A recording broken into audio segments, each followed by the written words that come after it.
Yun ang itsura ng gear oil. Kulay lahar. Ano?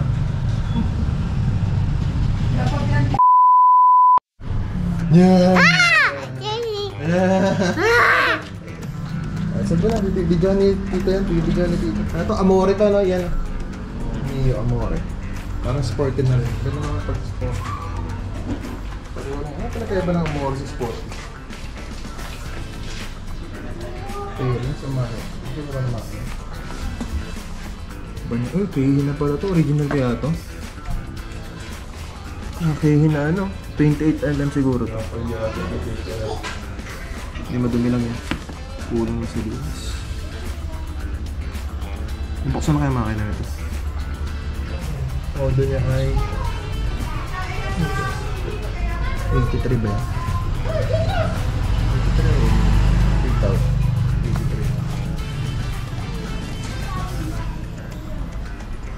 83. Pagka nag-effect nito.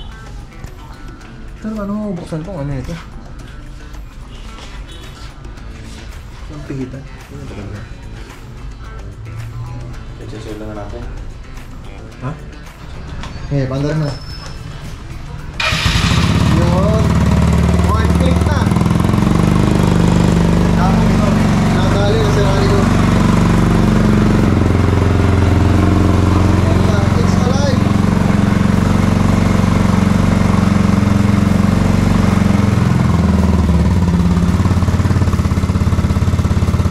Maganda pala ito. Carbon pala ito.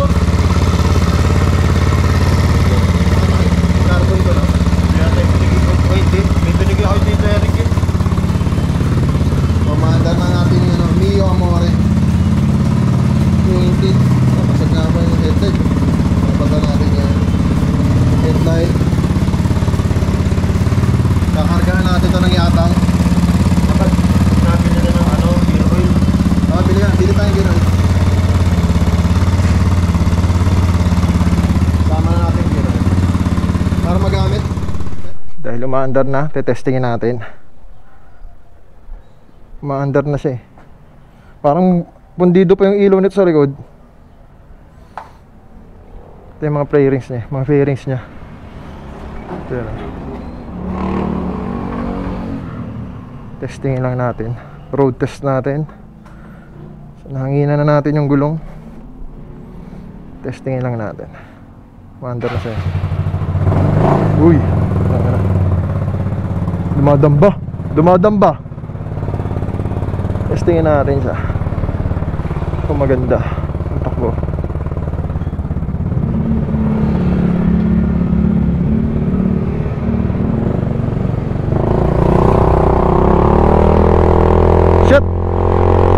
Shit, ang bilis. Mga palyapan.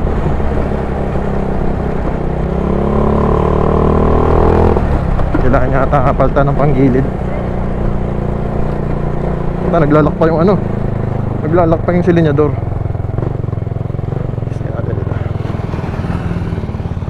Umaandar naman siya.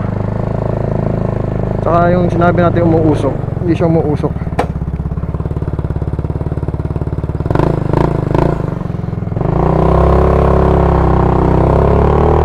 Testing.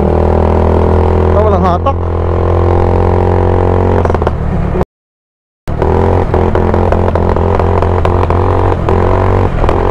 Mas mabilis pa e-bike. Mas mabilis pa e-bike dito. Tangin lang yan. Okay, testing natin.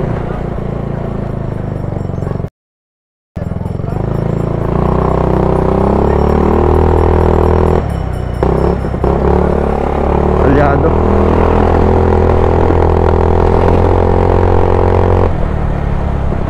Hindi tayo ng ano.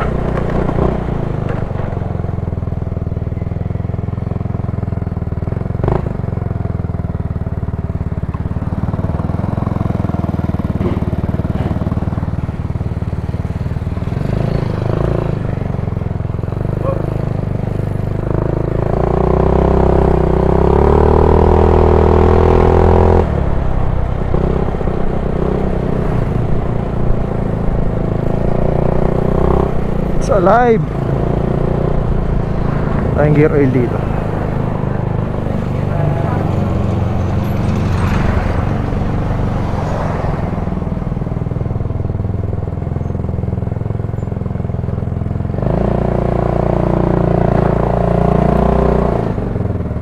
gear oil. Ano pa na to? Isa lang pala kinakabit. Ano? Bubuksan to. One click pa rin.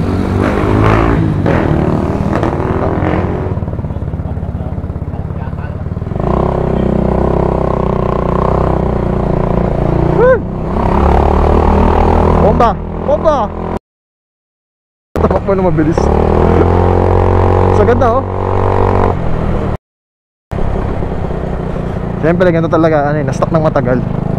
Pag na-stuck ng matagal talaga, hindi magpe-perform ng maayos yan. So dapat talaga alagaan mo. Iano natin, kukondisyon natin. So kukondisyon muna natin to. Baltan ko ng gear oil. Tapos yung panggilid, pagbalik ko na lang, may lakad ako eh. Kakabit muna natin yung mga fairings nito. So papakarwash na, ipapalinis natin sa utol natin.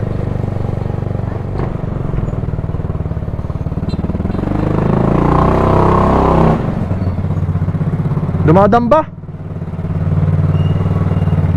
pa atras. Maayos naman. Problema, walang hatak. Walang hatak. Oo. Sagad na yung silinyador eh, wala pa rin eh. Panggilid nga siguro to, panggilid.